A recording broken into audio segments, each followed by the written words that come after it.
Sahabat Raya dan semuanya, Alhamdulillah hari ini hari Kamis tanggal 17 September 2020 yang bertepatan dengan 29 Muharram 1442 Hijriah. Kita kembali berjumpa kembali dalam serial sekali lagi webinar case Rumah Sakit Yasmin yang pada kesempatan hari ini kita akan membahas tentang penderita diabetes mellitus di era pandemi COVID-19 seperti sekarang ini. Insya Allah nanti akan berinteraksi dengan kami dan menghadirkan seorang narasumber, yaitu Dr. Astriani Dia Febrianti, spesialis penyakit dalam. Beliau adalah dokter spesialis penyakit dalam di Rumah Sakit Yasmin Banyuwangi. Untuk yang ingin berinteraksi, Anda dapat mengirimkan pertanyaan-pertanyaan melalui WhatsApp yang tersedia di 087 870 889 889. Saya ulangi lagi, Anda dapat berinteraksi di WhatsApp nomor 087 870 889 889. Sebelumnya kita akan sapa dulu narasumber yang sudah siap pada kesempatan hari ini. Selamat pagi, Assalamualaikum warahmatullahi wabarakatuh, Dr. Astri. Selamat pagi, Dr. Handri. Iya. Waalaikumsalam warahmatullahi wabarakatuh. Sehat ya dokter ya? Alhamdulillah sehat. Iya, mudah-mudahan begitu juga untuk semua peserta webinar yang sudah terdaftar dan juga mungkin teman-teman bisa menyimak acara ini di 88,9 FM Raya FM Inspirasi Keluarga Banyuwangi, juga di channel YouTube Yasmin Hospital TV dan juga ada di akun Instagram Yasmin Hospital. Sekali lagi yang ingin berinteraksi Anda dapat WhatsApp 087 870 889 889. Sebelum kita lanjutkan, karena nanti kita akan membicarakan tentang diabetes mellitus ini dari jam 10 hingga jam 11 waktu Indonesia bagian Barat. Sebelumnya kita akan dengarkan dulu sambutan dari Direktur Medis Rumah Sakit Yasmin Banyuwangi. Beliau adalah Dr. Rodi Bakarman, spesialis bedah. Oke. Bismillahirrahmanirrahim. Assalamualaikum warahmatullahi wabarakatuh. Salam sehat. Alhamdulillah, segala puji bagi Allah atas segala nikmatnya. Pada hari ini Rumah Sakit Yasmin kembali menghadirkan sebuah acara yang membahas mengenai tema yang banyak dialami di masyarakat, yaitu mengenai topik diabetes mellitus. Sebuah penyakit yang sudah lama dikenal dalam sejarah manusia, dan dalam era pandemi ini penyakit ini menghadapi tantangan tersendiri. Apa itu? Nanti akan dibahas lebih detail oleh dokter penyakit dalam kami, Dr. Astriani, dan juga akan dipandu oleh Dr. Handri. Semoga acara ini membawa manfaat bagi masyarakat semuanya, dan selamat menikmati. Terima kasih. Assalamualaikum warahmatullahi wabarakatuh. Oke, terima kasih untuk Dr. Rodi Bakarman, spesialis bedah selaku Direktur Medis Rumah Sakit Yasmin Banyuwangi. Masih bersama kami di webinar case Rumah Sakit Yasmin Banyuwangi bekerjasama dengan Raya FM 88,9 Inspirasi Keluarga Banyuwangi dan didukung penuh oleh Ikatan Dokter Indonesia Cabang Banyuwangi. Sahabat semuanya, setelah ini kita akan juga mendengarkan sambutan dari Ketua Ikatan Dokter Indonesia Cabang Banyuwangi. Videonya sudah kami persiapkan untuk Anda. Assalamualaikum warahmatullahi wabarakatuh. Selamat pagi peserta seminar penderita diabetes mellitus di era pandemi COVID yang saya adakan. Alhamdulillah pagi hari ini Rumah Sakit Yasmin mengadakan acara yang sangat bermanfaat untuk seluruh masyarakat, yaitu tentang penyakit kencing manis atau diabetes mellitus. Seperti kita tahu bahwa penyakit diabetes mellitus ini adalah penyakit kronis yang perlu penanganan lama, perlu perhatian dari hari ke hari. Namun ketika pandemi ini melanda Banyuwangi, banyak masyarakat yang merasa ragu, banyak masyarakat yang merasa bingung harus kemana pergi berobat. Nah, hari ini akan dikupas tuntas oleh narasumber yang sangat segar, Dr. Astriani, spesialis penyakit dalam, dengan host yang tentu kita kenal, Dr. Handri Irawan. Kiranya hari ini akan memberikan ilmu yang sangat bermanfaat buat kita semua tentang bagaimana cara mengatasi penyakit dan bagaimana cara perawatan penderita kencing manis beserta komplikasinya, baik ketika harus berkunjung ke rumah sakit maupun ketika harus melakukan perawatan di rumah. Hari ini mari kita ikuti acara ini dengan seksama, mari kita berdiskusi bersama. Kiranya ini membawa kemanfaatan buat kita semua. Saya ucapkan terima kasih kepada Rumah Sakit Yasmin yang sudah menyelenggarakan acara yang sangat bermanfaat ini. Sebagai Ketua ID Cabang Banyuwangi, tentu kami akan sangat memberikan apresiasi kepada sejawat yang mau berbagi ilmunya, kepada host yang selalu semangat membawa acara, sehingga acara ini bisa sampai kepada seluruh pendengar, kepada seluruh pemirsa, sehingga bisa membawa kemanfaatan untuk kita semua.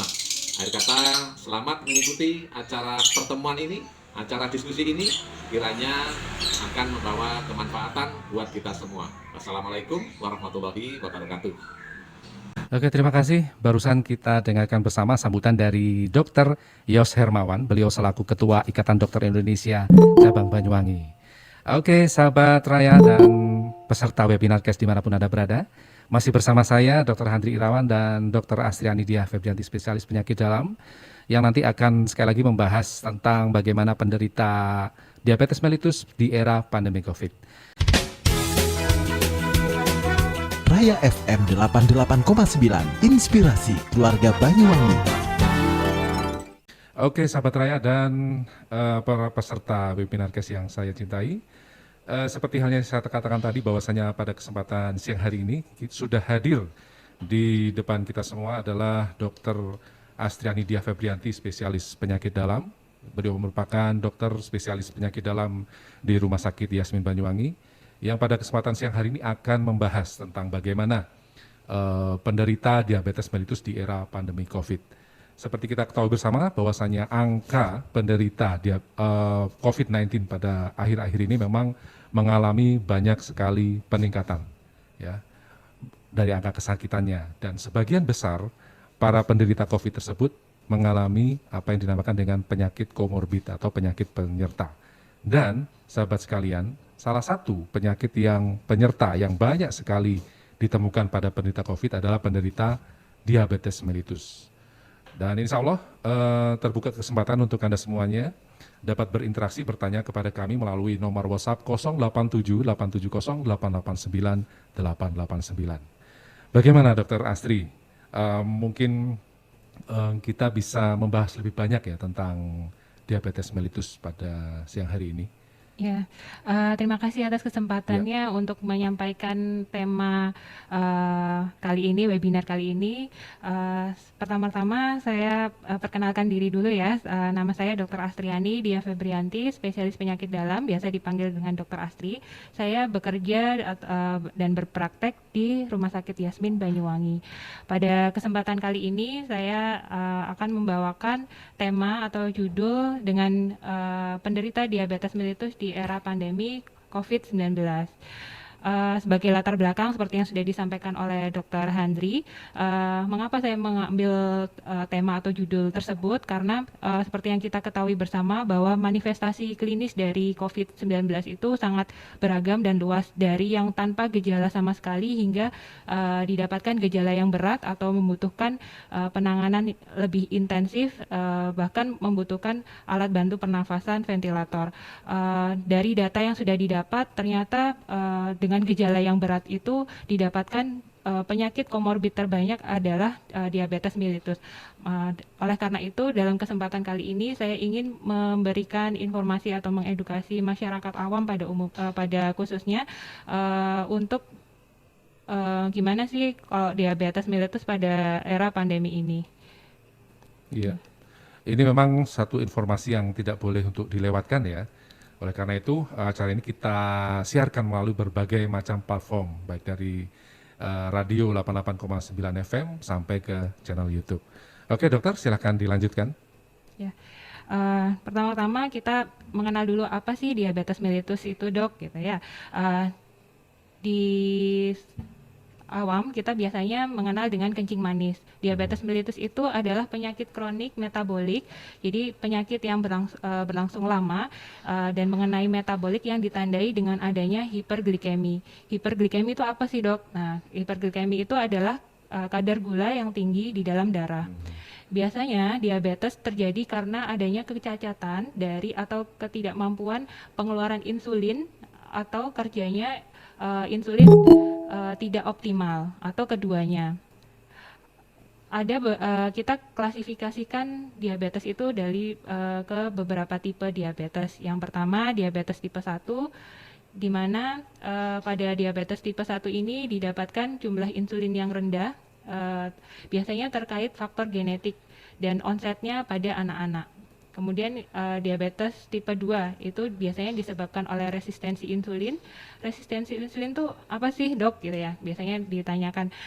Resistensi insulin itu insulinnya ada, tapi cara kerjanya tidak optimal karena mungkin kecapean dalam mengerjakan tugasnya. Nah, terus yang ketiga adalah diabetes gestasional, yaitu diabetes pada masa kehamilan. Yang tipe keempat yaitu tipe lain yang tidak dapat kita klasifikasikan ke tipe-tipe yang sebelumnya, biasanya akibat obat, kemudian penyakit pankreas dan lain sebagainya. Iya. Kemudian berikut adalah atlas dari penyebaran diabetes mellitus menurut International Diabetes Federation. Nah, di seluruh dunia itu pada atlas ini menunjukkan bahwa tahun 2015 didapatkan 415 juta penduduk dengan diabetes di seluruh dunia, dan pada tahun 2040 diperkirakan didapatkan meningkat sampai 50% hingga mencapai 642 juta penduduk di seluruh dunia. Di mana pada tahun 2015 pada data IDF ini didapatkan 1 di antara 11 orang penduduk mengalami diabetes mellitus, dan pada tahun 2040 diprediksikan akan terjadi 1 di antara 10 orang akan mengalami diabetes mellitus. Nah, parahnya ini 1 di antara 2 orang yang mengalami diabetes ini tidak terdiagnosa dengan baik. Untuk prevalensi diabetes mellitus antara pria dan wanita pada gambar berikut ternyata sama. Jadi tidak ada faktor resiko yang membedakan antara pria dan wanita. Kemudian untuk penduduk kota dan desa ternyata ada perbedaan yang cukup signifikan, di mana jumlah prevalensi pasien di penduduk kota lebih banyak 2 hingga 3 kali lipat dibandingkan penduduk desa. Hal ini dikaitkan dengan pola hidup di masyarakat, lifestyle-nya ya. Kemudian itu di seluruh dunia. Yang berikut adalah prevalensi di Indonesia. Ini berdasarkan data dari Kementerian Kesehatan dari Riskesdas 2018, di mana pada tahun 2013 didapatkan 6,9% pasien dengan diabetes di Indonesia. Dan pada tahun 2018 menurut konsensus Perkeni 2011 didapatkan persentase yang meningkat hingga 8,5%, dan pada konsensus Perkeni 2015 didapatkan hingga hampir 11%. Nah, ini kan berarti ada peningkatan prevalensi dari tahun ke tahun. Berikutnya ini adalah grafik prevalensi diabetes mellitus menurut kelompok umur menurut Riskesdas tahun 2013, di mana pada grafik ini tampak terlihat bahwa prevalensi akan meningkat seiring bertambahnya usia seseorang. Di sini terlihat bahwa pada usia 35 hingga 44 itu akan terjadi peningkatan diabetes secara signifikan. Hal inilah yang menjadi salah satu faktor risiko terjadinya diabetes. Biasanya kita ambil batas usia lebih dari 40 tahun. Nah, berikutnya adalah patofisiologi dari diabetes mellitus. Nah, kenapa sih dok kita kok bisa terjadi kencing manis atau diabetes mellitus? Hormon yang berperan dalam terjadinya penyakit diabetes mellitus adalah hormon insulin. Hormon insulin ini sangat penting untuk mengatur kondisi atau kadar gula dalam darah. Kadar gula dalam darah itu biasanya kita dapatkan dari makanan, terutama yang mengandung karbohidrat. Nah, karbohidrat itu akan diproses secara pencernaan dan akan dipecahkan menjadi glukosa. Glukosa ini di dalam darah akan memicu pelepasan insulin yang dihasilkan oleh sel beta pankreas.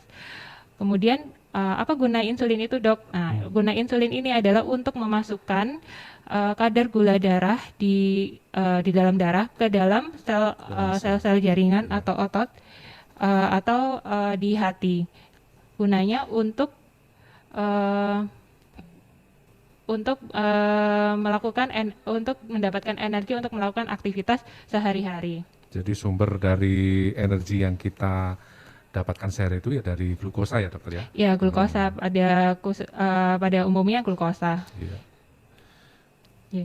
Kemudian ketika disimpan di dalam hati akan menjadikan glikogen. Glikogen itu adalah cadangan energi. Nanti kalau misalnya sewaktu-waktu kita misalnya puasa atau dalam kondisi kadar gula yang rendah di dalam darah, maka dari hati tersebut cadangannya dapat dipecahkan dari glikogen menjadi glukosa dan akan menaikkan kadar glukosa di dalam darah. Ya. Menarik sekali ya dokter ya kalau kita menyimak penjelasan tentang patofisiologi tadi.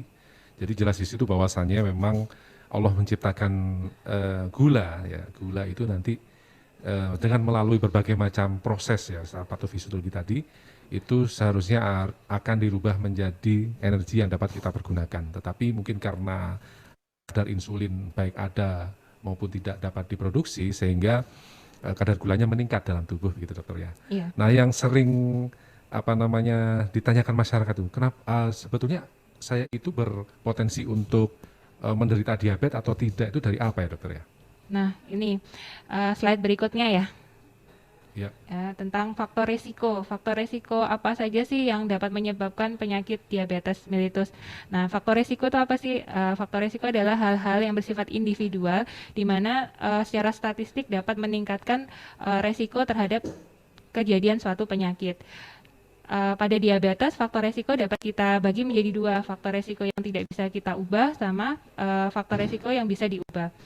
Untuk faktor resiko yang tidak bisa diubah, yang pertama adalah usia. Pasti usia tidak bisa diubah kan ya dok ya. Nah, batas usianya adalah usia lebih dari 40 tahun. Yang pertama. Kemudian yang kedua adalah mempunyai riwayat keluarga yang menderita kencing manis. Nah, ini terkait dari faktor genetik. Kemudian yang ketiga, faktor resiko yang tidak bisa diubah, kehamilan dengan gula darah yang tinggi. Ya. Kemudian faktor resiko yang keempat, ibu dengan riwayat melahirkan bayi dengan berat badan lahir lebih dari 4 kilo. Terus yang kelima, riwayat kita dilahirkan dengan berat badan lahir yang rendah kurang dari 2,5 kilo. Tuh. Kemudian berikutnya faktor resiko yang bisa kita ubah. Nah, ini yang penting ya dok ya.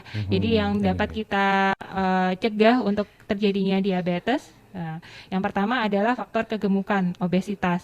Obesitas itu bisa kita ukur dari mana sih dok? Gitu. Misalnya apa? Cuman berat badan aja. Nah, ini cara gampangnya bisa dengan penghitungan IMT, indeks massa tubuh. Ya, dengan rumus biasanya berat badan dalam kilogram kita bagi dengan tinggi badan kuadrat dalam meter ya dok. Kemudian kalau susah-susah, paling gampang diukur lingkar perutnya. Pada pria apabila lebih dari 90 cm dan pada perempuan apabila lebih dari 80 cm, ini merupakan faktor resiko terjadinya diabetes mellitus.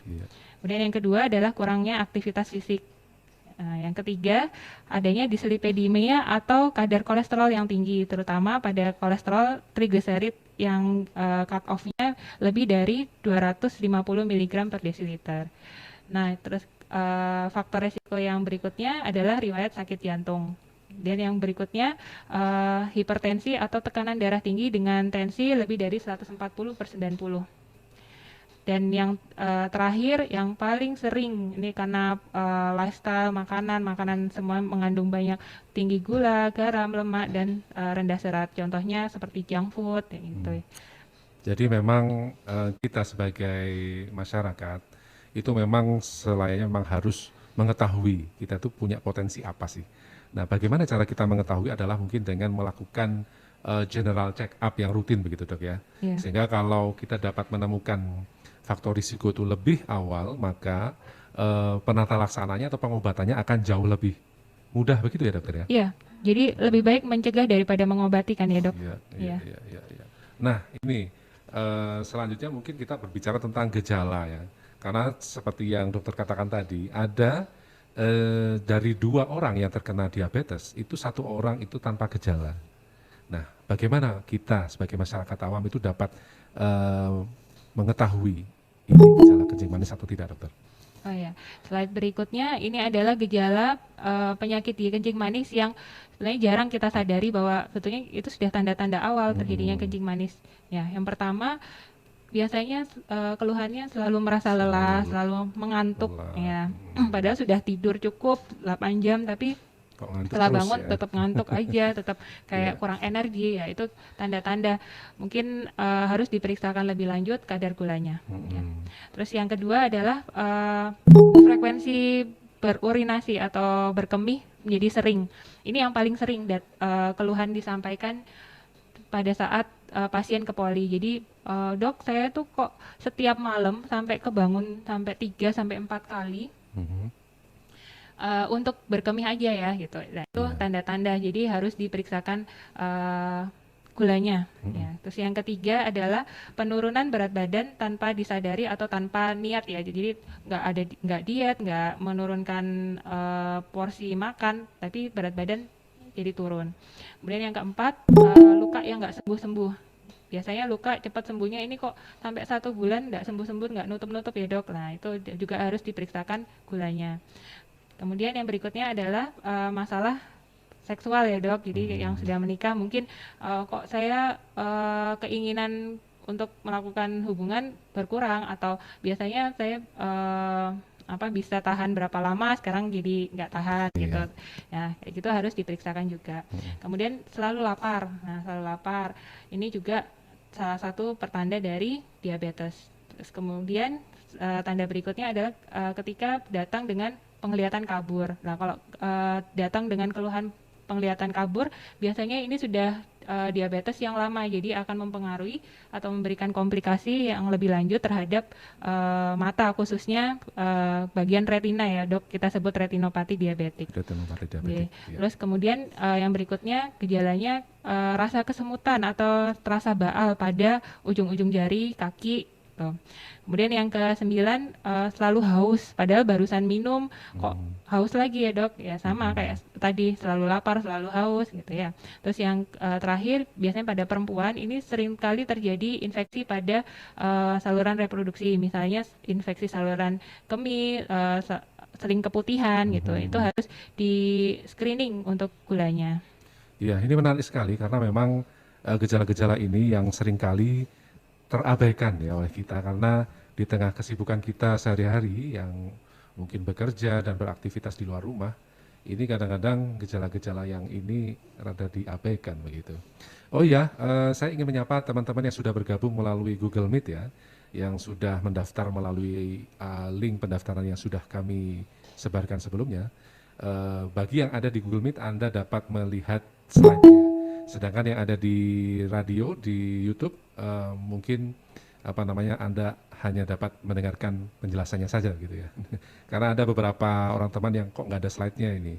Ya, untuk yang di Google Meet baru bisa melihat slide. Oke dokter, dilanjut lalu dengan gejala dan tanda seperti itu tadi. Bagaimana cara mendiagnosanya dokter? Ya, jadi berikut adalah kriteria diagnosis. Biasanya yang kita pakai adalah Perkeni tahun 2015, di mana dokter akan memberikan diagnosis diabetes apabila didapatkan yang pertama adanya gejala klasik diabetes, yaitu poliuri, polidipsi, dan penurunan berat badan. Apa sih poliuri? Itu sering berkencing. Kemudian polidipsi yaitu tadi haus terus ya. Kemudian penurunan berat badan tanpa disadari. Adanya gejala klasik diabetes tersebut ketika diperiksa gulanya ternyata didapatkan kadar gula lebih dari 200. Nah itu kita sudah bisa mendiagnosa dengan diabetes mellitus. Kemudian kriteria diagnosis kedua, apabila didapatkan kadar gula darah puasa lebih dari sama dengan 126 mg per desiliter. Puasa di sini adalah tanpa asupan kalori minimal selama 8 jam. Tapi masih boleh minum air putih dok untuk puasanya ini ya. Kemudian yang ketiga adalah ketika diperiksakan kadar gula 2 jam makan, yaitu dengan pemberian glukosa 75 gram, itu didapatkan kadar gulanya lebih dari sama dengan 200 mg per desiliter. Kemudian yang keempat, apabila pada pasien yang tidak bergejala atau asimptomatis ditemukan kadar gula darah sewaktunya lebih dari 200, kemudian kadar gula puasanya lebih dari 126 mg per desiliter, dan ketika diperiksakan tes toleransi glukosa itu didapatkan lebih dari 200 dengan pemeriksaan lebih dari 1 kali pemeriksaan. Dan yang paling gampang periksa HbA1c dok. Itu apabila sudah didapatkan hasil HbA1c di atas 6,5, itu sudah kita bisa diagnosa sebagai diabetes mellitus.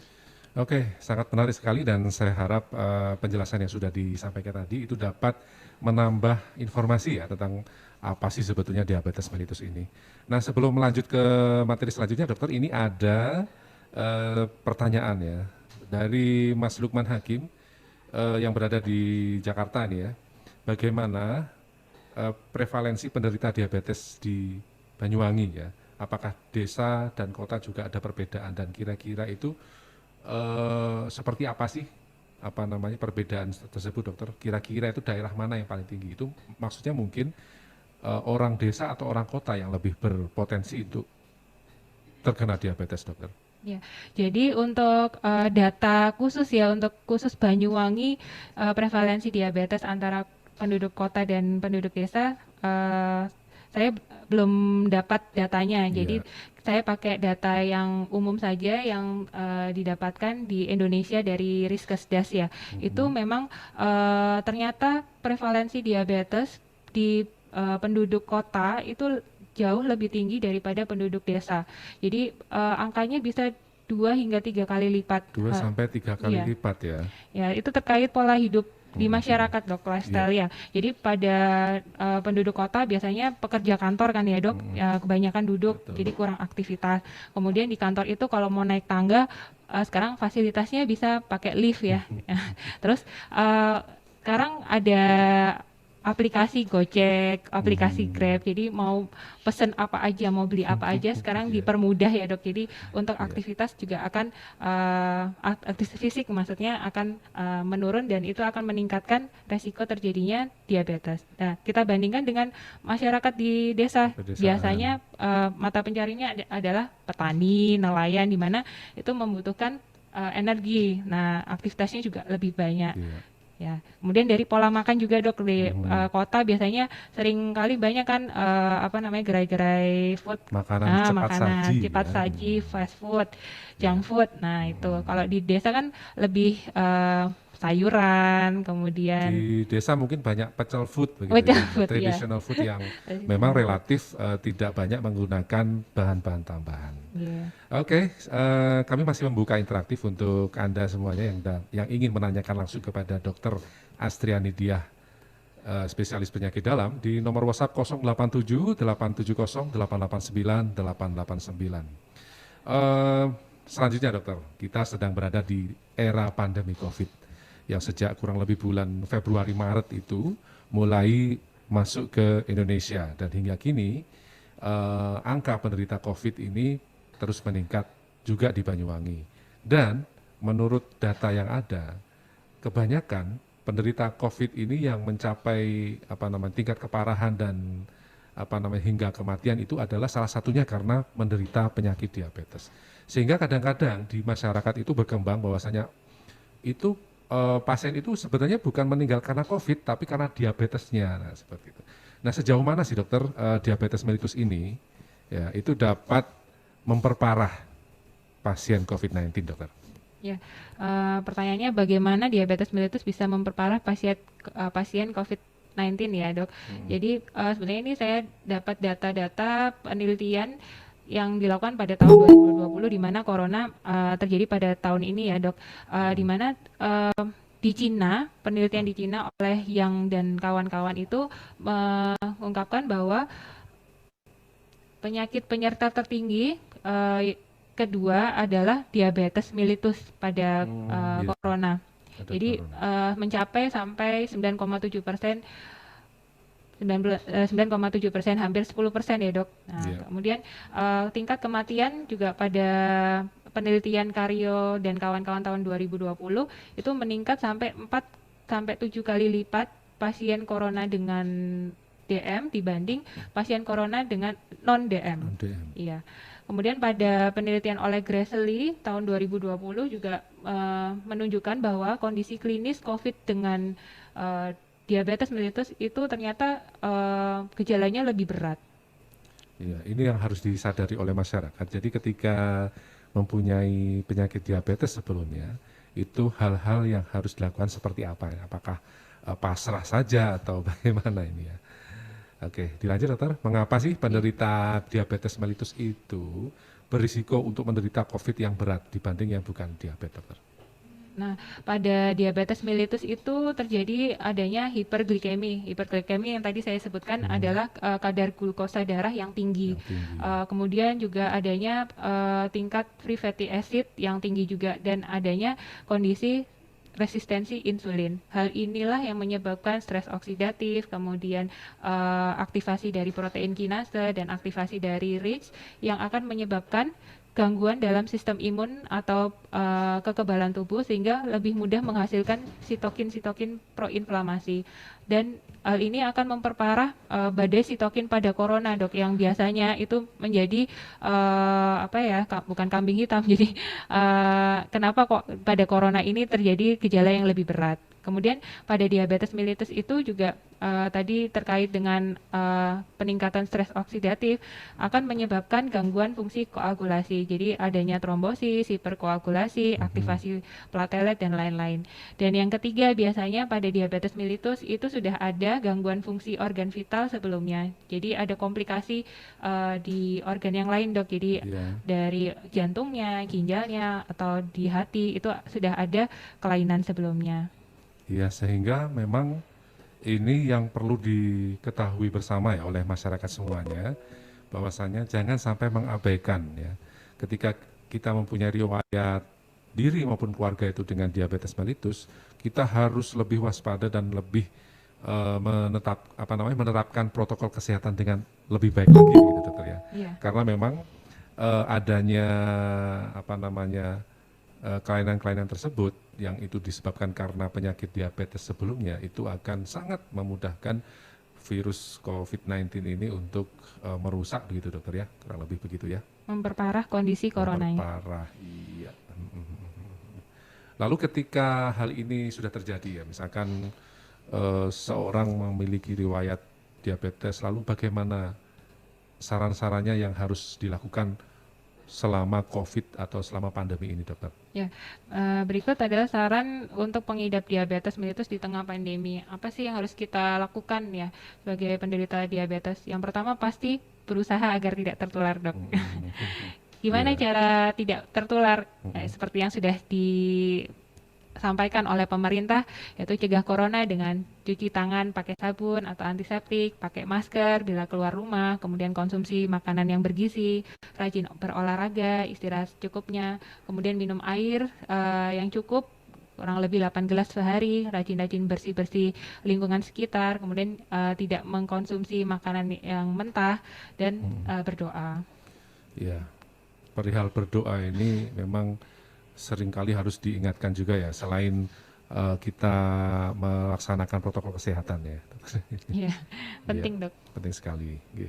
Selanjutnya, dokter, mungkin ada lagi? Yang kedua, bagaimana sih sarannya?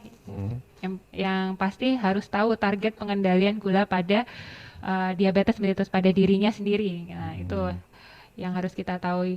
Jadi parameternya adalah untuk biasanya kita periksa gula darah puasa itu dengan target 80 hingga 100 mg per desiliter. Kemudian gula darah 2 jam makan itu kurang dari 180 mg per desiliter, atau misalnya kita periksaan HbA1c itu sasarannya adalah kurang dari 7%. Kurang dari 7 ya. Atau bersifat individual, dok. Jadi ada beberapa individu yang mungkin sasarannya bukan 7, tapi rata-rata kurang dari 7 itu sudah baik. Iya. Lalu, dokter, apalagi kira-kira? Tapi sebelumnya ini saya akan membacakan sebuah pertanyaan ya, tuh. Boleh ya? Iya, ini dari Ibu Susi, usia 35 tahun. Jadi bapak saya ini, dokter, usia 50 tahun. Kurang lebih 2 tahun ini kadar gulanya tinggi dan juga sudah melakukan check up rutin ke Rumah Sakit Yasmin setiap bulannya. Pertanyaannya adalah, jika melihat risiko genetik sebagai anak, saya juga pasti akan khawatir jika itu terjadi kepada saya. Nah, selain olahraga, pola hidup yang sehat, dan kira-kira kiat-kiat apa ya, dok ya, yang perlu saya lakukan untuk supaya saya tidak mengalami diabetes seperti bapaknya. Dari Ibu Susi. Terima kasih, Ibu Susi. Monggo, dokter. Ya, terima kasih pertanyaannya, Ibu Susi. Jadi tadi sudah saya sampaikan tentang faktor resiko penyakit diabetes. Itu yang harus diketahui oleh masyarakat. Jadi kalau bisa mencegah lebih baik daripada mengobati.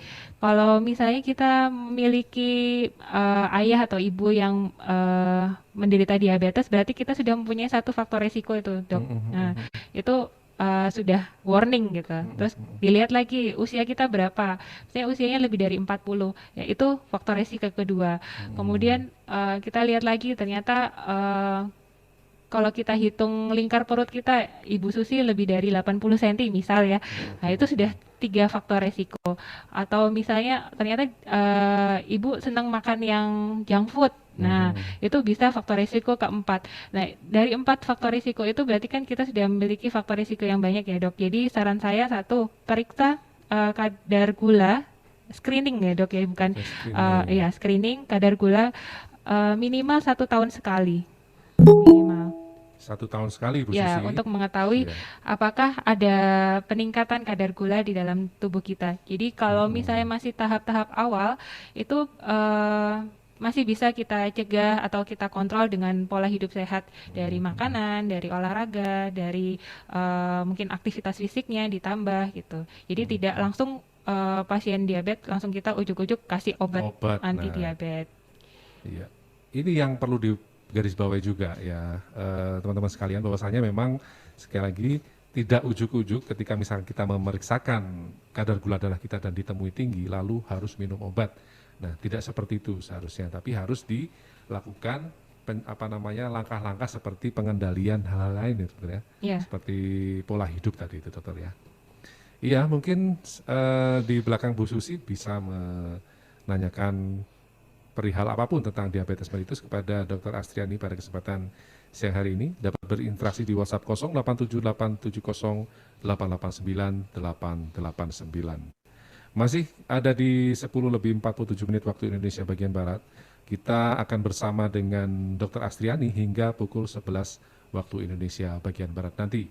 Tentu tetap di Raya FM 88,9 Inspirasi Keluarga Banyuwangi. Raya FM 88,9 Inspirasi Keluarga Banyuwangi.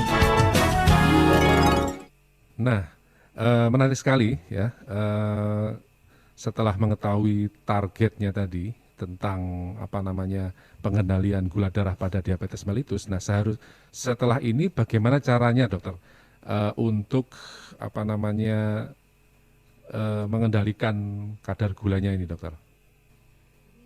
Caranya mengendalikan kadar gula di diabetes, yang pertama ingat 4 pilar pengendalian diabetes ini biasanya kalau udah sering ikut Prolanis ya, program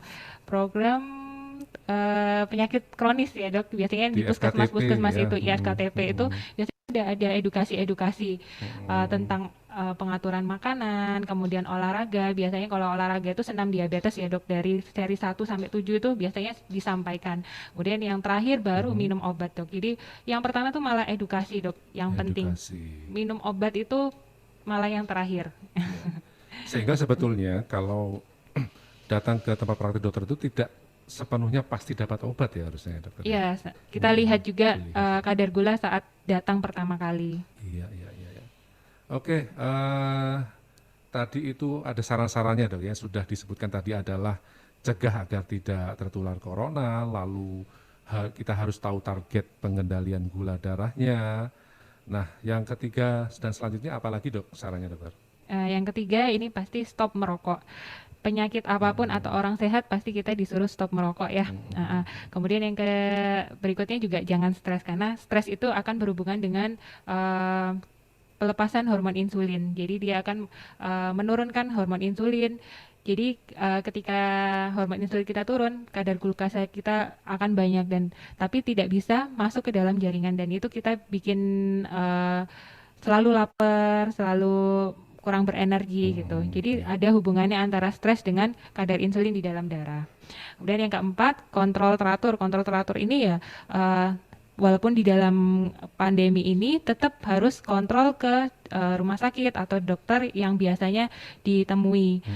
Jangan takut ke rumah sakit atau ke dokter untuk melakukan kontrol rutin. Hal ini yang penting harus menerapkan protokol kesehatan. Ya, dan yang terakhir cek gula darah mandiri. Kalau bisa mempunyai cek alat gula yang bisa dilakukan sendiri di rumah, di mana bisa kita cek gula darah puasa, 2 jam makan gitu. Dan nanti kita kasih aja reportnya ke dokter. Jadi dokter akan lebih senang gitu. Oh, ternyata pasien ini teredukasi dan mempunyai mawas diri terhadap penyakitnya gitu. Iya. Lalu dokter, ini seperti dokter yang sudah sampaikan tadi bahwasanya salah satu cara untuk mengendalikan kadar gula adalah dengan apa yang namanya olahraga. Nah, kadang di tengah pandemi ini kita juga mempunyai batasan-batasan bahwasanya olahraga itu yang aman bagaimana. Nah, untuk penderita diabetes ini olahraganya seperti apa ya dokter ya? Nah, olahraga yang dianjurkan penderita diabetes di era pandemi, yang pertama olahraga apa sih dok dan berapa lama gitu. Nah, olahraga yang dianjurkan adalah olahraga dengan intensitas ringan sampai sedang. Berapa lamanya? Minimal 150 menit per minggu atau 30 menit per hari dok. Nah, 30 menit per hari. Nah, intensitas ringan sedang mungkin ada yang tanya, apa sih dok ringan Iya. sedang gitu? Gimana dok cara ngukur ringan sedangnya? Apa harus diperiksa heart rate-nya atau denyut nadinya atau bagaimana? Paling gampang itu adalah ketika kita melakukan olahraga, kalau misalnya olahraganya itu sifatnya ringan, itu kita masih bisa nyanyi-nyanyi dok, masih bisa ngobrol, itu Ya, masih ya, ringan. Ya. ringan.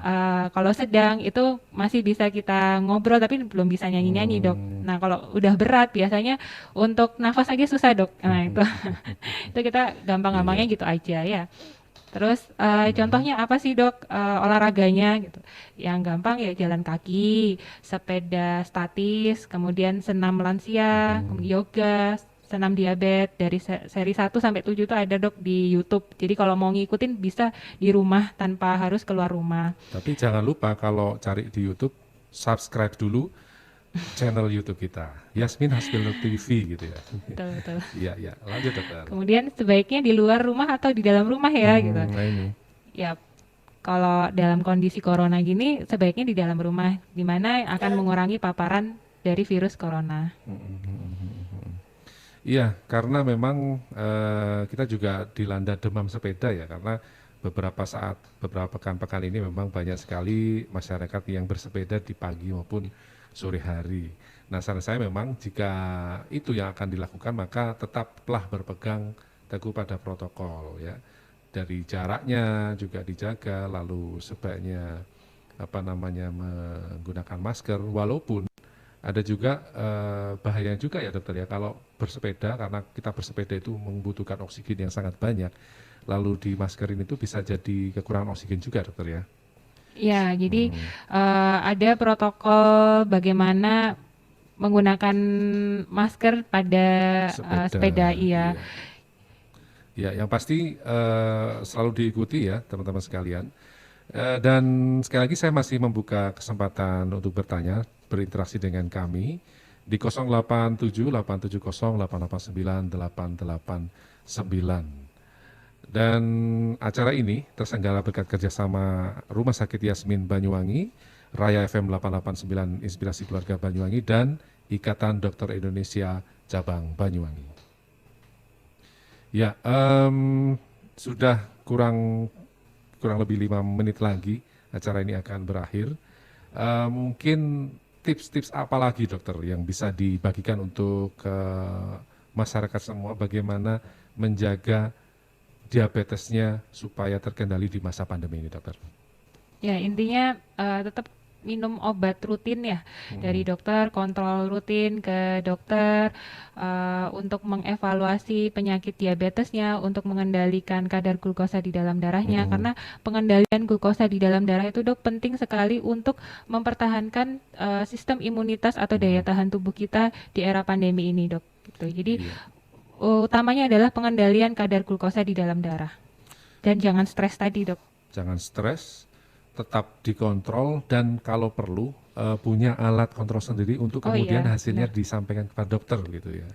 Karena memang itu penting sekali, jadi pengontrolan kadar gula darah ini agar tidak terjadi hal-hal yang tidak diinginkan, termasuk adanya komplikasi-komplikasi lain yang akan memperburuk keadaannya begitu. Terakhir dokter, sebagai closing statement mungkin ada yang ingin disampaikan kepada sahabat Raya semuanya.